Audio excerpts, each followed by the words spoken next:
जोहार जय मूल्य निवासी, मैं संकेत और आप देख रहे हैं MN TV. Association for democratic reforms की ओर से सुप्रीम कोर्ट में दायर एक याचिका पर सुनवाई करते हुए देश की सर्वोच्च अदालत ने कहा कि ईवीएम के मामले में कोई जल्दबाजी नहीं है, इसलिए सुप्रीम कोर्ट ने एडीआर के केस की सुनवाई नवंबर माह के लिए सूचीबद्ध की है।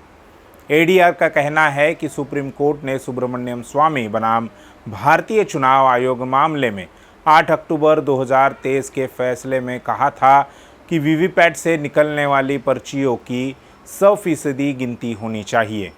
इससे मतदाताओं को यह सुनिश्चित हो सके कि उनका वोट दर्ज किए गए रूप में ही गिना गया है।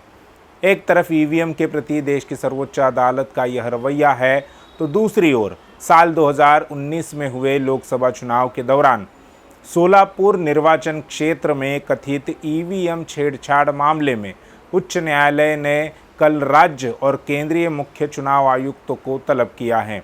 इन दोनों चुनाव अधिकारियों को 27 सितंबर को कोर्ट में पेश होने का निर्देश दिया गया है। इस मामले में गवाह के तौर पर उनका बयान दर्ज किया जाएगा और 26 और 27 सितंबर को आगे की सुनवाई होगी। अदालत ने हैदराबाद स्थित इलेक्ट्रॉनिक्स कॉरपोरेशन ऑफ इंडिया के अधिकारियों और उनके वैज्ञानिकों को 26 सितंबर को गवाह के रूप में पेश होने का भी निर्देश दिया है। दरअसल साल 2019 के लोकसभा चुनाव के दौरान महाराष्ट्र के सोलापुर लोकसभा चुनाव क्षेत्र में कुछ ईवीएम में गड़बड़ी होने की बात सामने आई थी। इसके बाद मुंबई हाई कोर्ट में एक याचिका दाखिल की गई थी। याचिका में सवाल किया गया था कि वोटिंग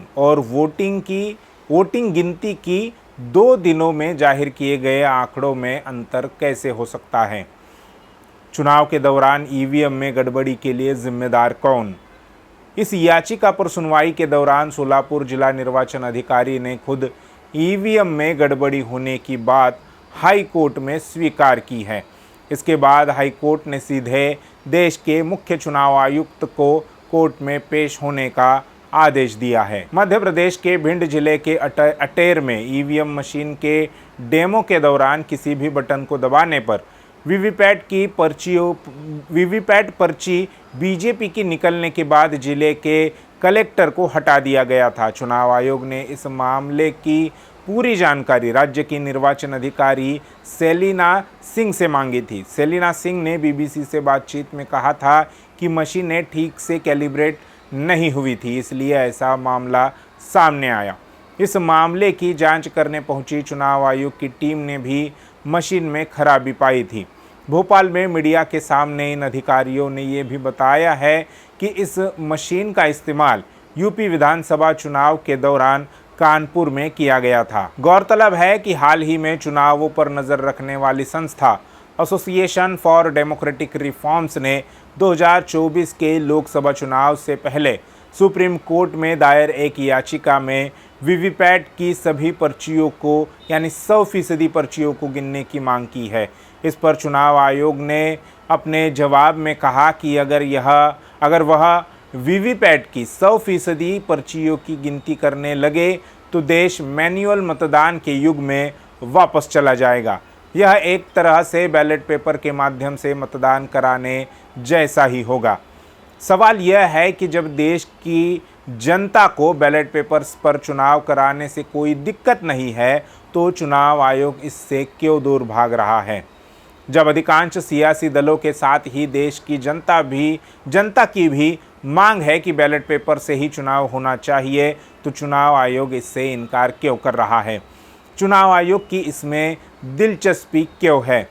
शायद चुनाव आयोग इस बात से डर रहा है कि यदि देश में बैलेट पेपर से चुनाव कराए जाते हैं या वीवीपैट की 100% गिनती कराई जाती है तो उनकी चोरी पकड़ी जाएगी और यह देशद्रोह का मामला बनता है। इसके लिए चुनाव आयोग के आयुक्तों को फांसी की सज़ा भी हो सकती है। इसके अलावा 2004 से अब तक के सभी चुनावों को रद्द घोषित किया जा सकता है। इन चुनावों से बनी सभी सरकारें अवैध और नाजायज़ घोषित हो सकती है और इन सरकारों द्वारा लिए गए सारे निर्णय, बनाए गए सभी कानून और अंतर्राष्ट्रीय स्तर पर किए गए सभी समझौते रद्द हो सकते हैं। ईवीएम द्वारा की गई मतों की चोरी केवल राष्ट्रीय ही नहीं बल्कि अंतर्राष्ट्रीय प्रभाव डाल रही है। इसके बावजूद देश की सर्वोच्च अदालत आंख मूंदे बैठी है और कह रही है कि यह इसमें कोई जल्दबाजी नहीं है।